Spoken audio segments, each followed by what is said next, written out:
Welcome to Faith and Freedom. For the next few minutes, we hope to inform, inspire, and encourage you as we discuss the legal victories and challenges to your fundamental freedoms and religious liberties.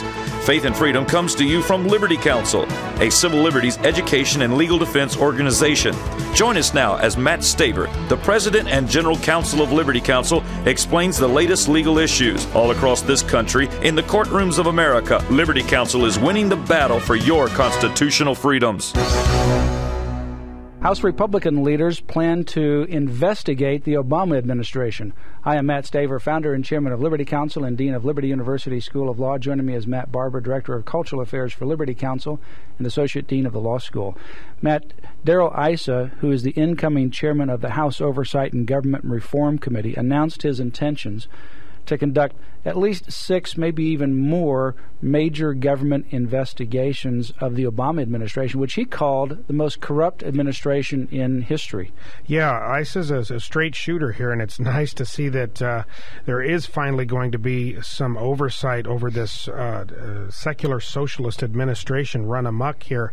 Hopefully, people within that administration and possibly all the way up to President Obama himself can be held accountable for much of the blatant abuses of power that we've seen throughout the first 2 years of his administration. ISA spokesman Kurt Bardella has told Politico, he said this, quote, "If we can take any lessons away from the results of the midterm elections, it's that the American people will no longer tolerate a government that has institutionalized a culture of waste and abuse that acts carelessly with their tax dollars." Boy, I think that's a great summary of the Obama administration. Well, Darrell Issa is a Republican from California, and of course, in this position of chair of the House Oversight and Government Reform Committee, he has the ability to subpoena people to testify before Congress and to set these investigations. He plans to investigate the release of the classified diplomatic cables by WikiLeaks. The fact of the matter is there's been all this attention on the person who runs WikiLeaks, but there's been no attention of significance of the private first class who ultimately gave the material. Somebody's head ought to roll in that particular situation as to how this person got that kind of classified material. And he's the one that ought to be the bigger focus, not necessarily WikiLeaks. It's what happened internally that caused this. Other things he'll look at are recalls by the Food and Drug Administration. I know personally there's an individual that is in Virginia, and he had peanut factories in Georgia and also Texas. In his family for years, the Waxman, who was chairman of the Democratic Party, he was chairman of this particular Food and Drug and Agricultural Committee. He likes to investigate and regulate, and they literally shut down his business. He had to declare bankruptcy. They recalled all these peanuts with very little evidence at all, just using raw abuse of federal power within the last year and a half, and shut down this family business, caused this man to have an exceptional turmoil. I'm very familiar with the inner workings of what was going on since I was working with him. That's the abuse that he wants to ultimately investigate. Yeah, that's an interesting contrast, isn't it? When liberals are in positions of power, it's private enterprise and those who are actually producing and adding to commerce and helping to foment a productive economy that are in the crosshairs. When conservatives get into positions of power, it's corrupt government that's in the crosshairs. That's the way it should be. Yeah, what happened was there was a little trace of salmonella in some peanut butter that ultimately was shipped to another state.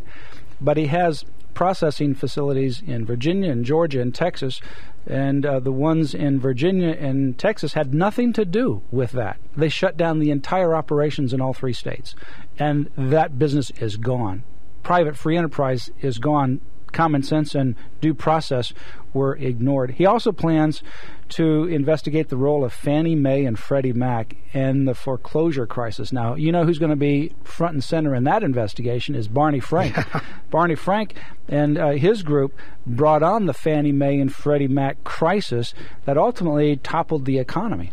Yeah, invoking racism in order to compel and using the force of government to compel lenders to make loans to people who could not pay back the loans. They continued this on, and even after it became very clear that the bubble was about to burst and that Fannie and Freddie was at the root of the problem here.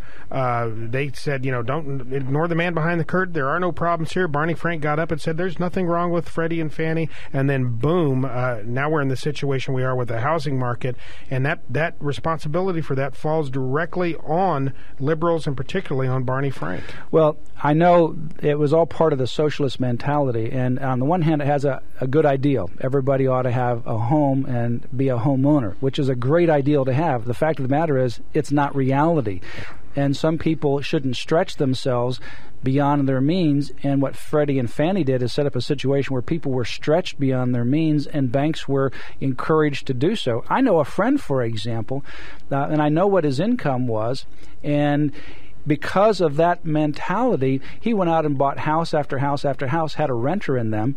All he had to do is have one little blip in the economy, one blip where there's a renter that backs out, and he had to declare bankruptcy because he stretched himself, and the banks, being urged on by Freddie and Fannie, encouraged more and more debt, and ultimately it imploded on itself. I was listening to Mark Stein, columnist, the other day. He was sitting in for Rush Limbaugh. He summed this up beautifully. He said that the liberal mentality, the socialist mentality, the progressive mentality, if you will, focuses exclusively on the present and through emotion. They think, well, everybody must have a home. We have a right to have a home. So they do whatever they need to do in the moment at that hour to make that happen, but they have nothing but disdain. They have no faith for the past or the future. They don't take into consideration what has happened in the past when we've done stupid things like that, and what will happen in the future if we do a stupid thing like that. They live entirely in the present,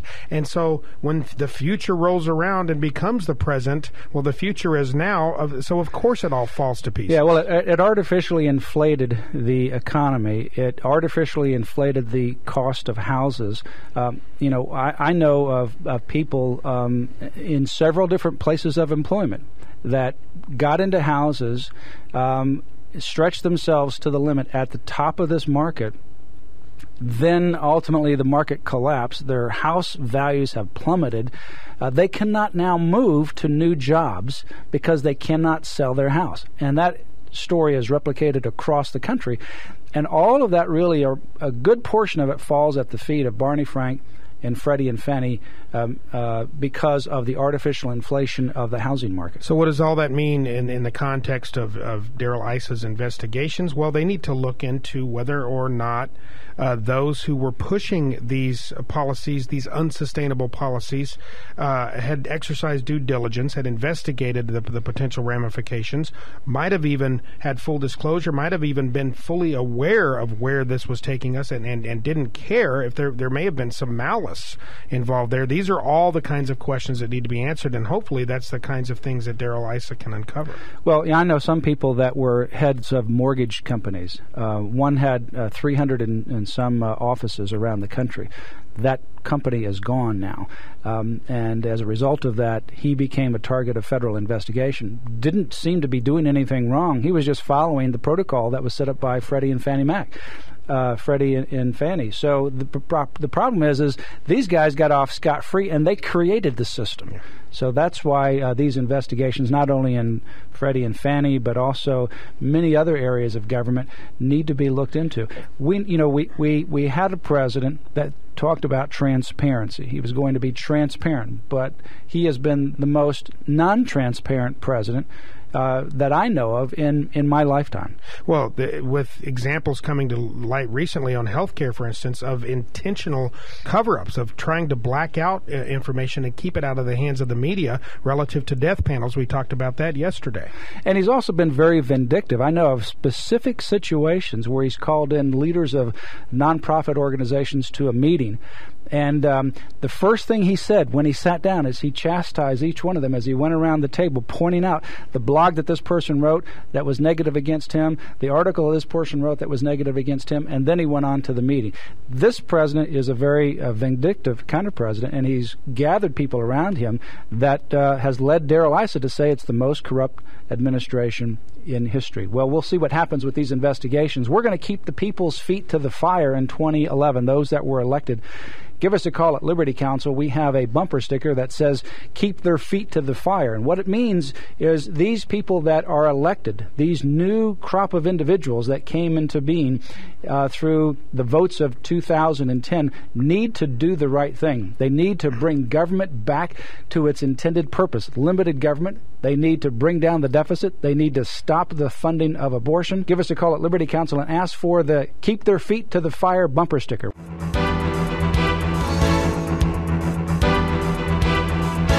You have been listening to Matt Staver of Liberty Counsel. Our hope is to encourage and inspire you to stand up for your faith, family, and freedoms. We can accomplish a lot when we work together. Get informed and get involved today. Sign up for our free monthly newsletter, The Liberator. We will send it out to you free of charge. Stay informed with our Liberty Alert email update. Just click on the website at www.lc.org or call us at 1-800-671-1776. Tune in next time to learn more about your rights right here on Faith and Freedom.